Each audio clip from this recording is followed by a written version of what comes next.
నేను నిన్నెంతగానో ప్రేమిస్తున్నాను. ఏది ఏమైనా నిన్ను ఎలాంటి పరిస్థితుల్లోనూ పోగొట్టుకోలేను. నీకు తెలుసా, నీకేమైనా జరుగుంటే నీ సాగర్ కూడా ప్రాణాలు వదిలేస్తాడు.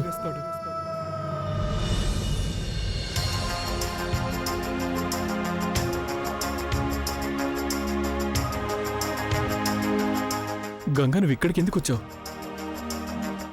ఎవరి నుంచి పారిపోతున్నావు నువ్వు? అది ఇప్పుడా?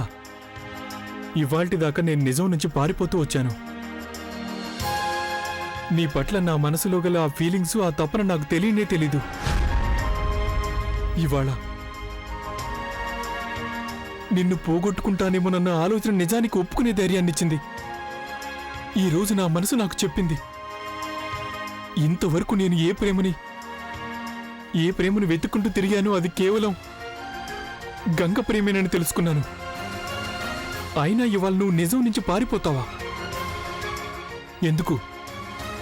ఎందుకని గంగా? గంగా, ప్లీజ్ ఇలాంటి పని చేయకు. ప్లీజ్ ఇలా చేయకు. నువ్వు ఇలా చేసినందువల్ల నా మనసులో ఎంత బాధగా ఉందో నువ్వు ఊహించలేవు. ప్లీజ్ ఇలా చేయకు. ఇదంతా ఆటలాటగా ఉందా సాగర్?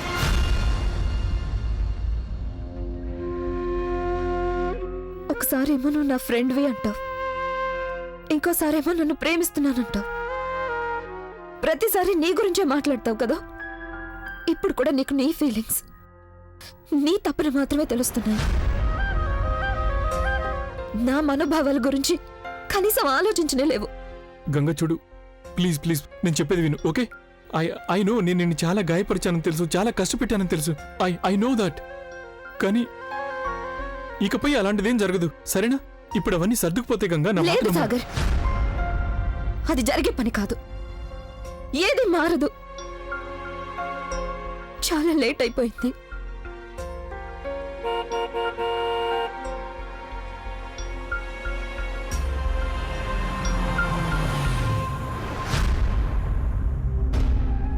అందరూ వచ్చేసారా?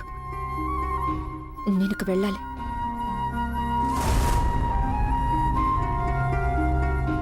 గంగా, గంగా,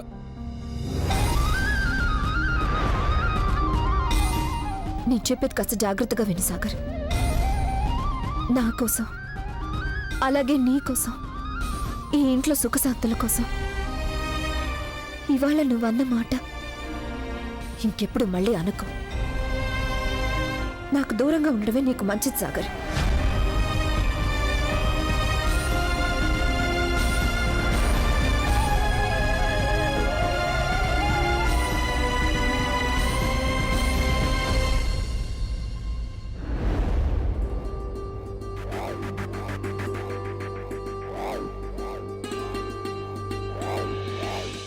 ఈ చిలక గోరింకల లవ్ స్టోరీ చూడగానే నాకు కన్నీళ్లు ఆగడమే లేదు. వదినా, అన్నయ్య గారు, మీరిద్దరూ ఏడవలసిన రోజులు వచ్చేసాయి.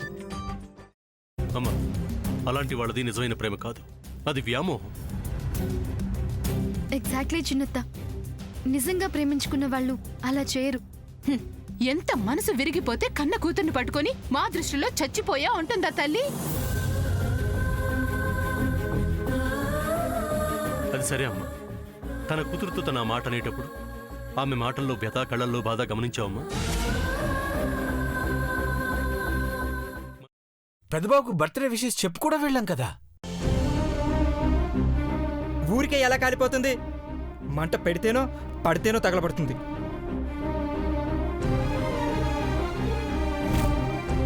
కరెక్ట్ చిన్నబాబు, నీకొచ్చినట్టే నాకు డౌట్ వచ్చింది. పార్వతే షర్టును తగలబెట్టిందనుకుంటా.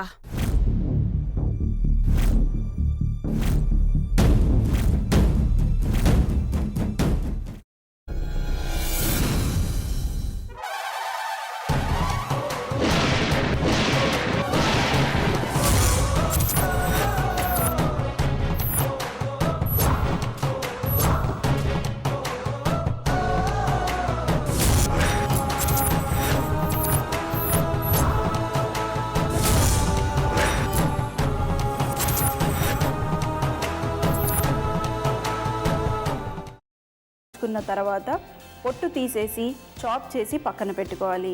ఒక ప్యాన్లో కొద్దిగా నూనె వేడి చేసి అందులో ఆవాలు, మినప్పప్పు, శనగపప్పు, కరివేపాకు, సన్నగా తరిగి పెట్టుకున్న ఉల్లిపాయలు వేసుకుని 1 నిమిషం పాటు వేయించుకోవాలి. ఆ తర్వాత కాల్చి కట్ చేసి పెట్టుకున్న వంకాయని కూడా అందులో వేసుకుని బాగా మిక్స్ చేసి బౌల్లోకి ట్రాన్స్ఫర్ చేసుకుని అందులో తగినంత చిక్కటి పెరుగు లేదా పల్చటి పెరుగు వేసుకుని మిక్స్ చేసి అన్నంతో కానివ్వండి, చపాతీతో కానివ్వండి సర్వ్ చేసినా చాలా బాగుంటుంది.